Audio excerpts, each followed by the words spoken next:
Transparent taxation, #honoring the honest. It is launched by the PM Narendra Modi and Finance Minister Nirmala Ji on 13th August 2020. अब ये जो government के द्वारा initiative लिया गया है, ये इसके पीछे क्या रीज़न है? गवर्नमेंट कहती है कि आत्मनिर्भर भारत कैसे बनेगा? भारत अगर कहीं से पैसे नहीं लेगा तो आत्मनिर्भर कैसे बनेगा?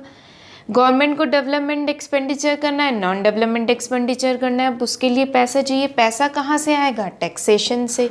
बट देखा जाए तो हमारी कंट्री में तो पहले से ही जो टैक्स पे किया जाता है वो सिर्फ 1.5 करोड़ पीपल्स ही पे करते हैं टैक्स। सो गवर्नमेंट चाहती है कि ज़्यादा से ज़्यादा लोग टैक्स को पे करें, इसलिए गवर्नमेंट ने ये इनिशिएटिव लिया। उन्होंने सोचा कि अगर हम जो ऑनेस्ट टैक्स पेयर्स को एक सेफेस्ट प्लेटफॉर्म दें, एक उनको ऑनर करें, तो हो सकता है कि उनको देख के जो नॉन टैक्स पेयर्स हैं या जो टैक्स इवेजन करते हैं उनके मन में कहीं ना कहीं आए कि हम भी टैक्स को पे करना स्टार्ट कर दें। और इसी तरीके से गवर्नमेंट के पास रिवेन्यू कलेक्ट होगा और ज़्यादा से ज़्यादा रिवेन्यू कलेक्ट होगा तो कंट्री का डेवलपमेंट होगा। अब इसका मेन एम क्या है? अगर हम इसके एम की बात करें तो इसका मेन एम यही है कि टैक्सेशन सिस्टम को सीमलेस बनाना है, ठीक है, पेनलेस बनाना है और फेसलेस बनाना है। Seamless, painless and faceless. तो सीमलेस से क्या मतलब होता है? सीमलेस का मतलब होता है कि जो भी पर्सन है, जो भी टैक्स पे कर रहा है, उसको फर्दर प्रॉब्लम में ना डाल के आप उसकी प्रॉब्लम को सॉल्व करिए, ठीक है। पेनलेस यानी कि टेक्नोलॉजी का यूज़ करते हुए इसको बिल्कुल सिंपल बनाया जाए। फालतू का जो पेपर वर्क होता था, ये कलेक्ट करना, वो कलेक्ट करना, वो सब खत्म हो जाएगा। और सबसे मेन जो है वो है यहाँ पे फेसलेस, ठीक है। फेसलेस की बात करें तो फेसलेस बहुत ज़्यादा इम्पॉर्टेंट है, क्योंकि हमारे यहाँ पे जो मेन प्रॉब्लम यही होती थी कि सबकी पहले से ही सेटिंग हो जाती थी, सबको पता होता था किसने आना है, क्या आना है। तो ये सब फेसलेस एक बहुत ही इम्पॉर्टेंट रोल प्ले करेगा। अभी हम आगे देखेंगे कैसे। तो सबसे पहले हम चलते हैं, इस प्लेटफॉर्म के 3 मेजर रिफॉर्म्स हैं: faceless assessment, tax payers charter and faceless appeal. Detail में इसको लेंगे। सबसे पहले हम लेंगे फेसलेस असेसमेंट, ठीक है। फेसलेस असेसमेंट में क्या होता है कि नो फिजिकल इंटरफेरेंस, यानी कि ऐसा असेसमेंट होगा यहाँ पे जो भी लोग टैक्स पे करेंगे उनका कोई फिजिकल इंटरफेरेंस नहीं होगा किसी के भी साथ। यानी कि आपको अब टैक्स डिपार्टमेंट तक जाने की ज़रूरत नहीं है, आपको ऑफिशियल्स तक जाने की ज़रूरत नहीं है। आप ना ही वो आपको जानते होंगे ना ही आप उनको जानते होंगे। Online mode and no boundaries assessment, review and finalisation. Online mode हो जाएगा, कोई बाउंड्री नहीं रहेगी, यानी कि आपका केस कौन लेगा, कौन उसको रिव्यू करेगा, कौन फाइनल करेगा, ये सब कुछ ऑनलाइन होगा।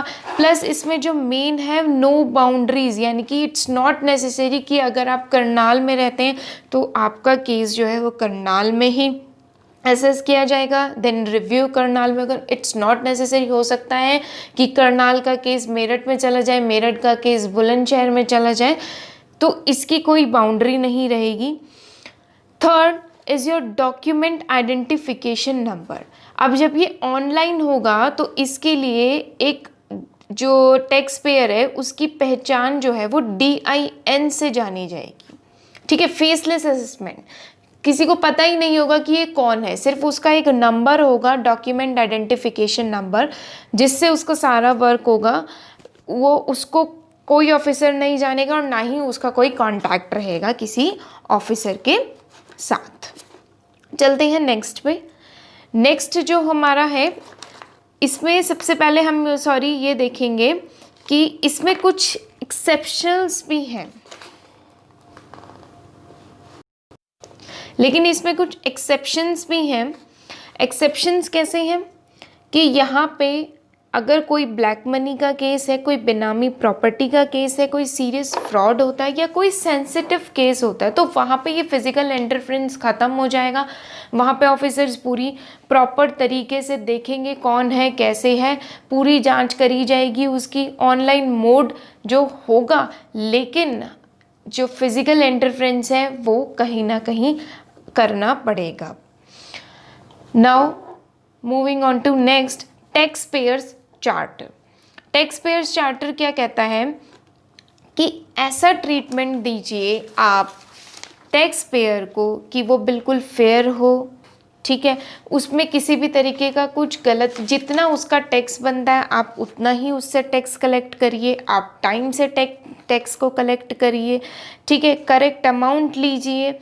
दूसरी बात कॉन्फिडेंशियल, सबसे मेन बात यह है कि जो टैक्स पेयर है उसकी आप हर बात कॉन्फिडेंशियल रखिए, उसका जो उसकी प्राइवेसी को ख़राब नहीं करिए। Tax payer honest, third point is your tax payer honest. Tax payer honest का मतलब क्या है कि आपको ये मानना पड़ेगा कि भाई जो वो कह रहा है वो सच कह रहा है, वो झूठ नहीं कह रहा है। दूसरा अपील एंड रिव्यू, अगर किसी भी टैक्स पेयर को ये लगता है कि उसके ऊपर कोई गलत तरीके से बोला गया है तो वो अपनी अपील रख सकता है और अपने रिव्यूज़ करा सकता है। तो टैक्स पेयर्स चार्टर में बेसिकली यही कहा गया है कि उचित, विनम्र और तर्कसंगत व्यवहार के साथ ही आप टैक्स पेयर के साथ डील करेंगे। थर्ड है फेसलेस अपील। फेसलेस अपील जो है, अभी तक जितना भी आपने दोनों देखे हैं वो तो आपको अवेलेबल 13 अगस्त से ही हो गए, लेकिन जो फेसलेस अपील है ये अवेलेबल होगा 25 सितंबर 2020 से on the occasion of Deen Dayal Upadhyay birth anniversary, ठीक है। तो ये बेसिकली एक स्पेशल ओकेजन पे निकाला गया है क्योंकि इसको होने में थोड़ा टाइम लगेगा। ये क्या कहता है फेसलेस अपील, इस रिफॉर्म के अंदर क्या है, appeals randomly allotted to any officer in the country, जो कि मैंने पहले भी बात करी कि अगर कोई पर्सन अपील अपनी रखता है तो वो रैंडमली अलॉट की जाएगी ऑफिसर को, यानी कि आपको नहीं पता होगा और ऑफिसर को भी नहीं पता होगा कि उसको कहाँ का डाटा मिला है, वो उसकी उस तक अप्रोच कोई नहीं होगी। Identity of the officer unknown, officer के लिए तो देखिए जो टैक्स पेयर है जिसने अपील करी है उसकी आइडेंटिटी तो पहले से ही अननोन है क्योंकि उसको एक DIN नंबर से ही जाना जाएगा। इसी तरीके से जो ऑफिसर है उसकी आइडेंटिटी को भी अननोन रखा जाएगा। Third is decision team based. Decision team based यानी कि जो भी डिसीजन लिया जाएगा वो जो है टीम बेस्ड होगा, जो भी रिव्यूज़ होंगे, जो भी असेसमेंट होगा, सब कुछ टीम बेस्ड होगा। ये एक भी कोई सिंगल पर्सन इस चीज़ को नहीं करेगा, ठीक है। लेकिन यहाँ पे भी कुछ एक्सेप्शनल्स आ जाते हैं। अगर ब्लैक मनी का केस है, कोई सीरियस फ्रॉड है, कोई बेनामी प्रॉपर्टी है, कोई इंटरनेशनल टैक्स है, तो वहाँ पे ये चीज़ें एप्लीकेबल नहीं होंगी। जैसे कि मैंने पहले ही कहा, वहाँ पे आपको थोड़ा सा हो सकता है कि मैनुअली वर्क भी करना पड़ जाए और फिजिकली इंटरफेरेंस भी हो सकता है। इसी के साथ फेसलेस अपील, अब हम तीनों देख चुके हैं कि फेसलेस अपील क्या होता है। अब बात आती है प्रोज की। अभी हमने सारा पढ़ा कि ट्रांसपेरेंट टैक्सेशन में हमने मेन 3 बातें देखी। अब इसके मेन मोटिव क्या है, इसके हमें क्या एडवांटेजेस है। देखिए हर चीज़ के 2 पहलू होते हैं। अब ऐसा तो कुछ नहीं है कि अगर गवर्नमेंट ने इसको निकाला है तो इसके सिर्फ प्रोज ही हों, कॉन्स ना हों, पॉजिटिव पॉइंट्स ही और नेगेटिव पॉइंट्स ना हो, दोनों पॉइंट्स होंगे। सो सबसे पहले पॉजिटिव पॉइंट्स की तरफ चलते हैं। पॉजिटिव पॉइंट्स क्या है, efficiency in bureaucracy, increased people's faith, increased revenue, skill improvement, economic development. देखिए सबसे बड़ी बात है कि जो एफिशिएंसी है ब्यूरोक्रेटिक पीपल की वो इम्प्रूव होगी।